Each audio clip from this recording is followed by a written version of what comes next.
This monster was the size of a bus and ate dinosaurs for lunch. Meet Sarcosuchus imperator, the super croc. It lived 110 million years ago. It ruled the rivers of the Sahara. But back then, the Sahara wasn't a desert. It was a lush, tropical paradise. Massive rivers flowed through green forests, and in those waters, a nightmare lurked.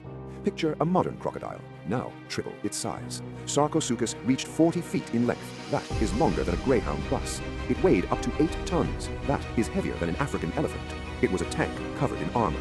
Its skin was covered in hard, bony plates called osteoderms. Each plate was as big as a dinner plate. Nothing could bite through it. It was invincible.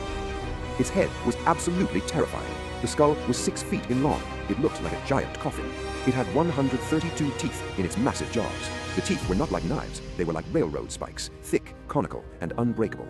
When it bit, it didn't just cut, it crushed. Its bite force was estimated at 18,000 pounds. That is 8 tons of pressure.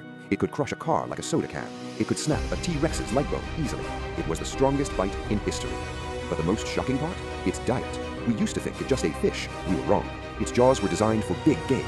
It hunted dinosaurs. It likely preyed on juvenile sauropods. Those were long-necked giants, but even young ones were heavy, not for the super croc. It would wait in the murky water. It would submerge completely, just its eyes and nostrils above the surface. It was silent. It was patient. When a dinosaur leaned down to drink, it struck. It moved faster than you can blink. It opened its massive maw. It clamped down on the dinosaur's neck. The force was instant. Bones shattered. The dinosaur couldn't escape. The super croc performed a death roll. It spun its massive body violently, tearing chunks of flesh off, dragging the prey into the deep. It was the ultimate ambush predator.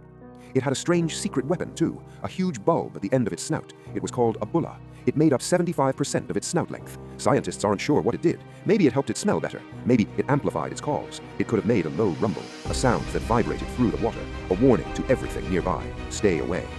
It was discovered in the Sahara Desert. Paleontologist Paul Sereno found it. They found hundreds of fossils, skeletons of all ages, from babies to giants. This told us something important. They took care of their young, or at least they lived in groups. A river full of super crocs. Imagine that nightmare. It dominated the ecosystem for millions of years. It had no natural enemies. It sat at the top of the food chain.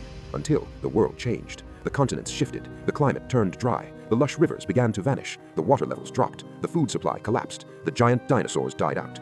Without its main food source, the super croc starved. The king of the river fell. It went extinct. Today, the Sahara is a dry wasteland, but buried beneath the sand are the bones, skeletons of the beasts that ruled the world. We're lucky it is gone. Modern crocodiles look cute by comparison, but they're its cousins. They carry the same ancient DNA, the same instinct to hunt. Next time you see a croc, remember the super croc. Remember how big they used to be. Nature creates monsters, and it can do it again.